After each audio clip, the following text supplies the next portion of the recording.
Ukrainian President Zelensky captured headlines once again with his reminder to the Washington Post and to the world that his country will never be a part of NATO. At least this much is what one can only infer from what was actually quite the complaint. The US still won't grant a membership path to Ukraine despite all it has sacrificed to be in the club. Washington says no, regardless of the many creative ways Ukraine tilts at windmills. The latest rejection from Biden came with the reprimand that Ukraine still has too much corruption, and a highly insulted Zelensky deflected this, refraining from raising Biden's personal role in Ukrainian corruption. Zelensky claims that not allowing Ukraine into NATO was a sign of Russia's growing relative influence, a fair point and probably accurate. Of course, for Russia's influence to grow only at minimum requires the inverse corollary, that NATO's influence is shrinking. The antics in Ukraine with NATO are part of a broader pattern of events, no less recent, where the alliance exhibits an odd behavior with Turkey as well. It's impossible to mention this without adding the collapse of the Afghan mission, and why the sudden pivot to Brazil can only be understood in this light. These connected cases are all strong indicators of the decline and subsequent reorientation of NATO. The real ties that bind NATO aren't ideological, but geopolitical. Behind geopolitical commitments lay economic entanglements. Zelensky's situation is very frustrating indeed. It was just in October 2019 that Jens Stoltenberg made a very well-publicized visit to Ukraine, and addressed the Verkhovna Rada declaring, as a sovereign nation, Ukraine has the right to choose its own security arrangements. NATO's door remains open, only to hedge that by saying, no outside country has the right to veto. The time of spheres of influence is over, explaining that only NATO countries and applicants can decide on NATO membership.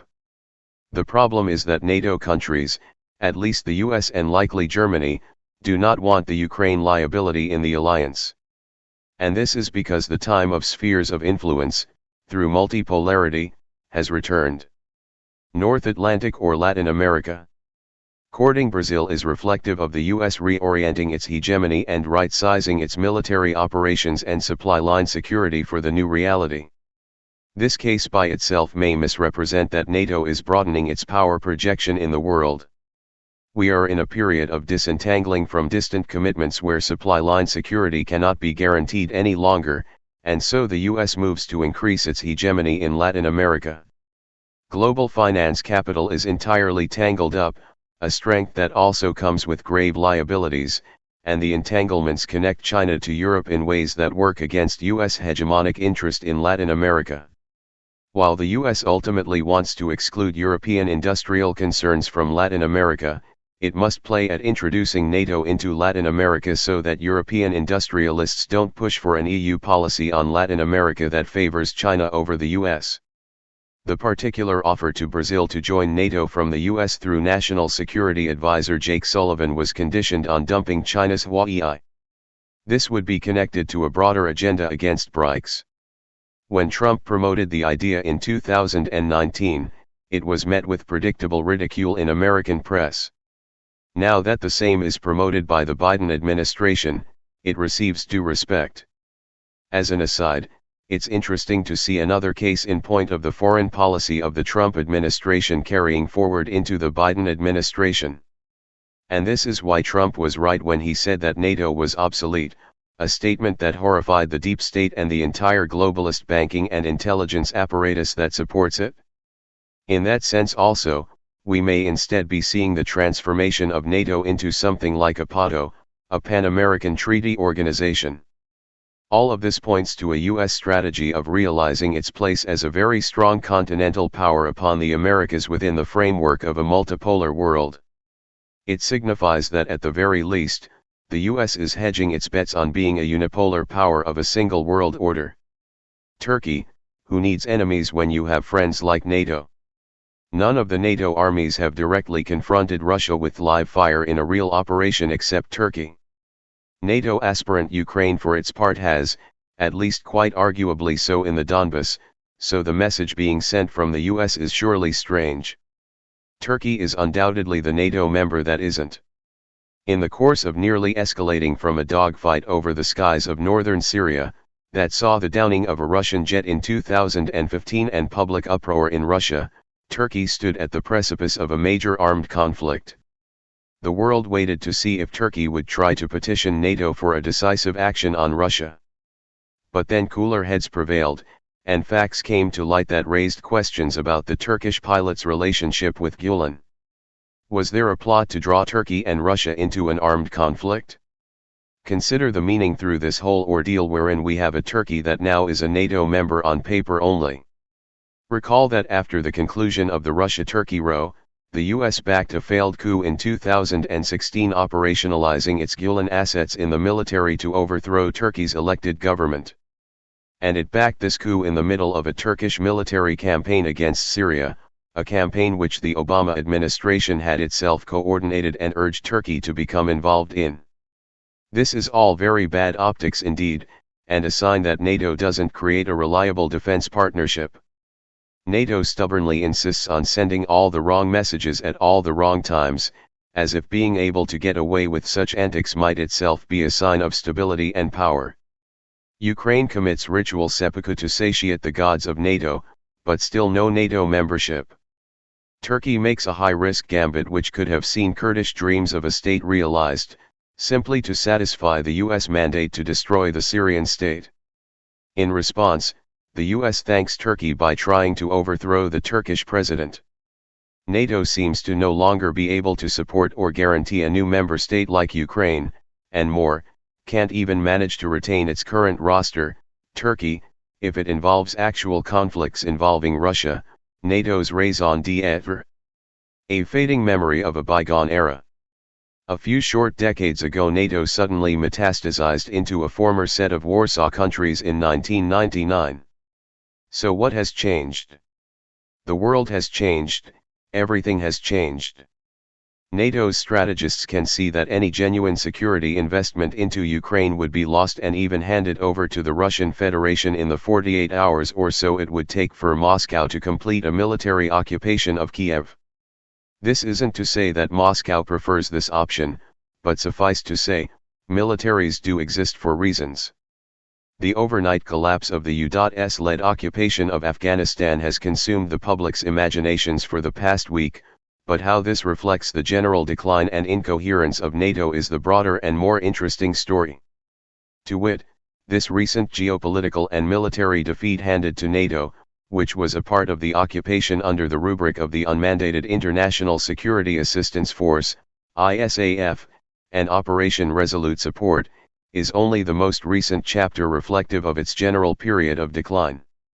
NATO's dance with Ukraine, Brazil, and member state Turkey, indicate that the project has run out of gas.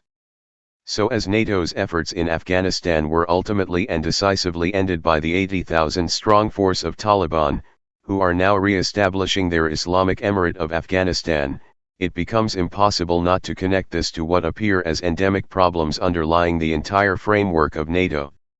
NATO once had a mission and once told a story. That story was important for the public to understand.